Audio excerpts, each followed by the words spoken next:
this is Brandon Hoffman, and you're about to see a short video, or maybe not such a short video, on things you can do to increase your home's value when you're getting it ready for the market.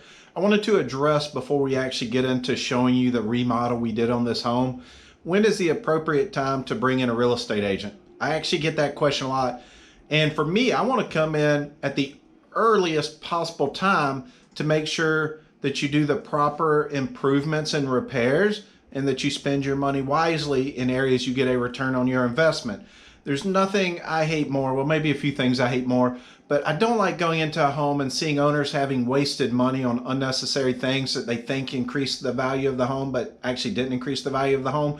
So I'm going to walk you through one that I own that I just remodeled, and I'm going to talk about the actual numbers, what we sold it for, and the areas I put money into that were going to be effective. So think of remodeling your house when you're getting ready for a sale, whether it's an actual investment or your primary residence, as an investment, and you're going to be flipping that house. You're looking for specifically areas where you get a return on your investment. The sooner you bring in an agent, the better, in my opinion. I am selling the first house I ever purchased. So I'm going to show you some before and after that I went through and did with this home to increase the value. So as it sat, I figured the home would probably be worth about $175,000. I've put about $23,000 total into the house, and I think the as-is value has gone from $175,000 to $215,000, and I know that's what it's worth because it's currently under contract, set to close next week for that price. So I'm going to walk you through. I'm going to show you the before and after photos, talk about what I did. And it would have actually been a lower cost, but I had to do some maintenance items. I just replaced a roof, and so all in, I did inspections, had repairs completed. Nothing I've done is terribly complicated. These are things that you can do to properties you own. With curb appeal, I've replaced the mailbox. I added some sod and some gutters for an area that was washing out, and the shutters in the front door were worn from weather because this house was built 15 or 16 years ago. So pressure washing, fresh coat of paint on the shutters and the door to brighten them up. We painted the interior agreeable gray and a fresh coat of paint to the baseboards and trim throughout the house to really make them pop and look fresh and clean. I already had the floor stained previously, so this is a stained concrete floor. I had pets in here from the previous renter, so I've replaced the blinds as needed with a 2.5-inch faux wood blind. Again, fresh coat of paint, nickel doorknobs, replacing the old brass that was in the home. I wanted to dress up the dining room, so we brought in a new sheet. We replaced the brass with a nickel, and we added the chair rail and the paneling to dress up the dining room with these squares. This is actually not a very expensive process because this is just a simple paneling that you buy cut and add to the wall. Same with the chair rail, and then you just paint the wall a semi-gloss white. And you see right here too, we have a brand new outlet. We brought in a nice bright white outlet and new cover to replace the older ones, which had just faded over time a little bit. I had some windows that were fogged. I replaced the fogged windows on the main level because this was pretty bad and it obscured the view of the backyard. The kitchen in this house was kind of odd because it's this big open L shape downstairs, and it always just felt empty and plain to me. So we built a custom island where we have the narrow part out back in the fill and eat-in area because this was capped. Originally this was intended for a little table here, but it never felt quite right.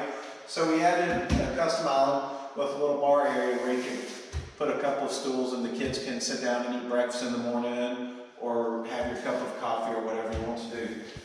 The kitchen, we still have the same appliances in here and the same countertop, but we needed to dress the kitchen up as well. So we painted the cabinets a nice white color, and we added a little bit of crown molding along the top to add some detail. So we have a much more custom looking finish to the house now. And honestly, the painting is not that difficult. It's time consuming and you need to use the proper paint. The sprayer makes it a lot nicer. I did hire a contractor to do this, so my $23,000 does include the cost of a contractor. The island was approximately $1,700 and was probably outside of the roof the single largest expense I had on the entire renovation, aside from the new carpet and the linoleum in the bathrooms was expensive. So in the downstairs powder room, we actually replaced the vanity lighting in the old standard builder grade mirror with a framed mirror. And you're going to see this again in the upstairs bathrooms. It gives you a much more high-end finish with your framed mirrors and your custom vanity lighting up there. And then in the garage, I wanted to dress up the garage a little bit as well. We had some oil stains. It was painted a dark red. It was really just a hideous garage, to be honest with you. So we came in and we added this speckled flooring, and this is a seafoam blue with the speckles in there, so you don't see the oil stains. And we painted the garnet walls in the garage a lighter color to brighten it up. And I mean, again, it's a garage, so the detail doesn't have to be amazing as far as the perfection of the finish, but the product at the end looks much better than the product in the beginning.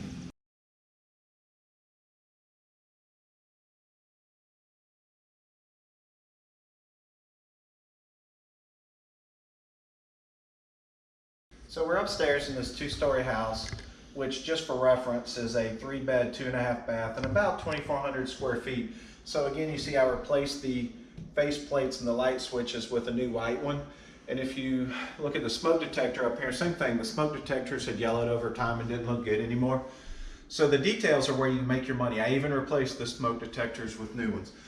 We've got brand new carpet upstairs. This is a builder grade material with beige, but I did upgrade the padding from a 6-pound to an 8-pound.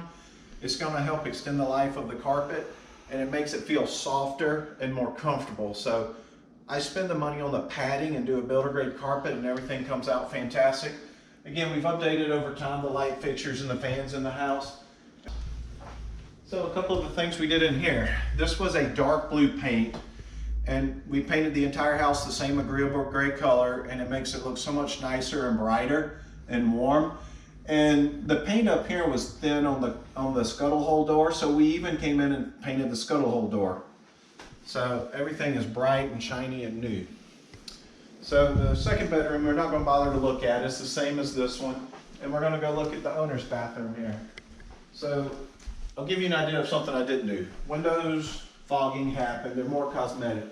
If you can see in the video how cloudy this looks, this is a fogged window, and I replaced the downstairs because it mattered to me. It was a bigger, more expensive window, and this one's fine. It doesn't affect the functionality at all. It just doesn't look as nice.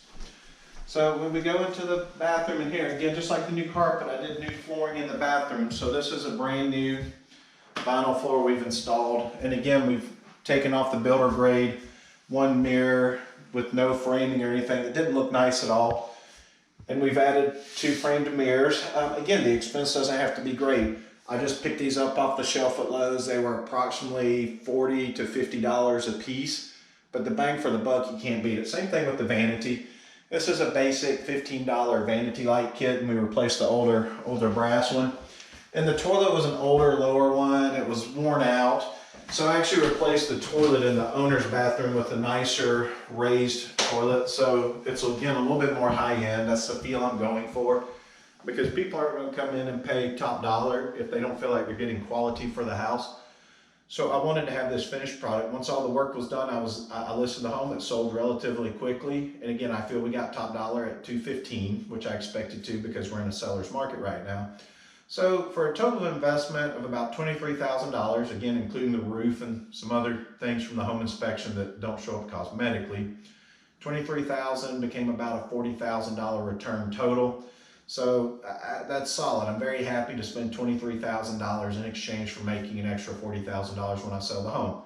Nothing I've done is rocket science. These are things you can do around your house. If you're handy, you can actually do a lot of these things yourself. If you're not, or simply don't have the time, a local agent, if you're in the Midlands, myself, or wherever you're not, if you're not here in Columbia, South Carolina area, an agent can help get you with a contractor, but you need to make sure you have a staging professional that understands what buyers are wanting and how to do upgrades that look good, that don't cost an arm and a leg. That's how you get top dollar on the homes. If you have questions or comments, or you're thinking about doing something for your home, I'm happy for you to reach out and email me, and we'll have our info here in this video. or you can ask in the comment section below. Hey, I appreciate you watching. Make sure you hit that like and subscribe button for me and check out some of the other amazing content we have.